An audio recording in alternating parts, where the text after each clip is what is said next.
Assalamualaikum warahmatullahi wabarakatuh. Kami mahasiswa Fakultas Ekonomi dan Bisnis Program Studi Manajemen Universitas Buana Perjuangan Karawang semester 4 kelompok 1. Video presentasi ini dibuat untuk memenuhi salah satu tugas pada mata kuliah Perilaku Organisasi dengan dosen pengampu Bapak Dr. Budi Rismayadi SEMM dan Ibu Dr. Wike Pertiwi SEMM. Kami dari kelompok 1 yang terdiri atas 5 anggota kelompok berkontribusi secara aktif dalam penyelesaian tugas kali ini dengan judul materi teori motivasi. Sebelum masuk ke pokok pembahasan, izinkanlah kami memperkenalkan diri terlebih dahulu. Yang pertama ada Janatun Naimah dengan NIM 23416261201055. Yang berikutnya ada Lita Hernisa dengan NIM 23416261201056. Yang selanjutnya ada Livia Juniati dengan NIM 23416261201211. Lalu yang berikutnya ada Rianita Ajahra dengan NIM 23416261201067. Dan yang terakhir ada Juliani Putri Aminati dengan NIM 23416261201024. Kami dari kelompok 1 akan memaparkan materi terkait teori motivasi. Motivasi berasal dari kata Latin mover yang berarti gerak atau dorongan. Dalam bahasa Inggris, kata motivation berasal dari kata motif yang berarti alasan atau daya gerak. Sementara dalam bahasa Indonesia, motif diartikan sebagai dorongan atau daya yang menggerakkan seseorang untuk melakukan suatu tindakan. Jadi, secara umum motivasi adalah kekuatan dari dalam atau luar diri yang mendorong seseorang untuk berperilaku atau bertindak demi mencapai tujuan tertentu. Ada beberapa pendapat ahli mengenai motivasi. Menurut Kotler dan Keller, motivasi adalah kebutuhan yang cukup kuat untuk mendorong seseorang bertindak. Artinya, ketika seseorang memiliki kebutuhan yang mendesak, maka akan muncul dorongan untuk memenuhinya. Sementara menurut McDonald, motivasi merupakan perubahan energi dalam diri seseorang yang ditandai dengan munculnya perasaan dan reaksi untuk mencapai tujuan tertentu. Dari kedua pendapat ini dapat kita simpulkan bahwa motivasi adalah kekuatan internal yang menggerakkan tindakan seseorang secara sadar. Salah satu teori motivasi yang terkenal adalah dari Abraham Maslow. Ia mengemukakan bahwa motivasi manusia dibentuk oleh 5 tingkatan kebutuhan yang digambarkan dalam bentuk piramida.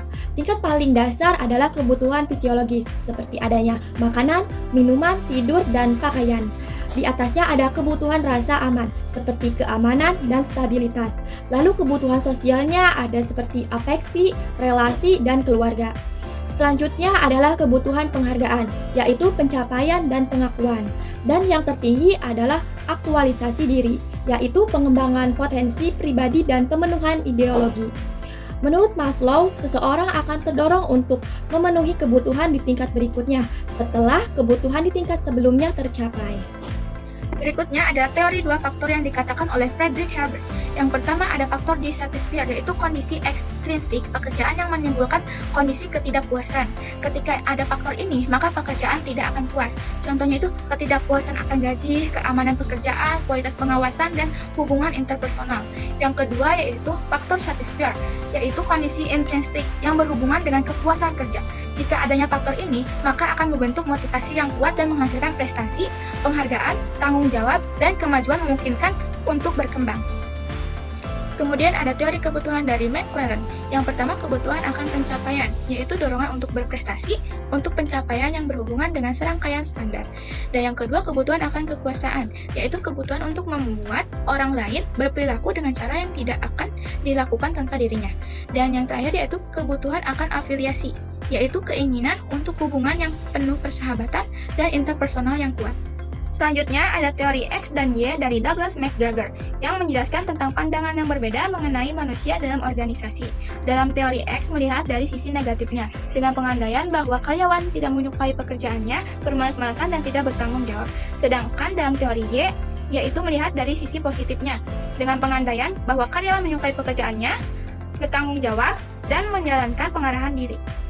Dalam konteks organisasi, motivasi memiliki fungsi penting. Yang pertama, meningkatkan produktivitas. Karyawan yang termotivasi cenderung bekerja lebih keras dan lebih efisien, sehingga meningkatkan output produksi. Kedua, meningkatkan kualitas kerja. Motivasi yang tinggi mendorong karyawan untuk menghasilkan karya yang berkualitas dan memenuhi standar yang ditetapkan. Ketiga, meningkatkan kepuasan kerja. Karyawan yang merasa termotivasi cenderung lebih puas dengan pekerjaan mereka, sehingga mengurangi tingkat turnover. Keempat, meningkatkan loyalitas. Motivasi yang baik dapat membangun loyalitas karyawan terhadap organisasi. Kelima, meningkatkan kreativitas dan inovasi. Karyawan yang termotivasi lebih berani untuk berpikir kreatif. Keenam, memperkuat komitmen organisasi. Motivasi yang kuat dapat memperkuat komitmen karyawan terhadap tujuan organisasi. Dan yang terakhir, menciptakan lingkungan kerja yang positif. Motivasi yang baik menciptakan suasana kerja yang positif dan harmonis. Intinya, dengan memotivasi karyawan, perusahaan tidak hanya mencapai tujuan bisnis, tetapi juga menciptakan lingkungan kerja yang produktif dan menyenangkan. Selanjutnya ada jenis-jenis motivasi. Yang pertama ada motivasi intrinsik, yaitu motivasi yang datang dari dalam diri kita sendiri. Kita melakukan sesuatu karena kita suka, tertarik, atau merasa senang. Misalnya, seseorang belajar karena emang ingin tahu dan suka dengan pelajarannya, bukan karena disuruh atau ingin nilai bagus. Sedangkan motivasi ekstrinsik datang dari luar diri kita. Kita melakukan sesuatu karena ingin mendapatkan hadiah, ujian, nilai bagus, atau menghindari hukuman. Contohnya, siswa belajar supaya dapat nilai tinggi atau supaya tidak dimarahi orang tua. Kedua jenis motivasi ini sama-sama penting. Motivasi intrinsik membuat kita lebih semangat dan bertahan lama. Sedangkan motivasi ekstrinsik bisa membantu kita tetap bergerak saat kita butuh dorongan dari luar. Dengan memahami keduanya, kita bisa lebih mudah memotivasi diri sendiri dan orang lain. Lanjut, di sini ada karakteristik motivasi. Yang pertama, identifikasi tujuan. Setiap kali kita terdorong untuk melakukan sesuatu, pasti ada tujuan yang ingin dicapai, entah itu tujuan jangka pendek atau jangka panjang. Kedua, dapat berubah-ubah. Perubahan motivasi dipengaruhi oleh berbagai hal, seperti suasana hati, kondisi fisik, lingkungan sekitar, dan pengalaman baru. Ketiga, berbeda untuk setiap individu. Pengalaman hidup yang berbeda membuat kita punya nilai dan prioritas yang berbeda pula. Dan yang terakhir, beberapa tidak kita sadari.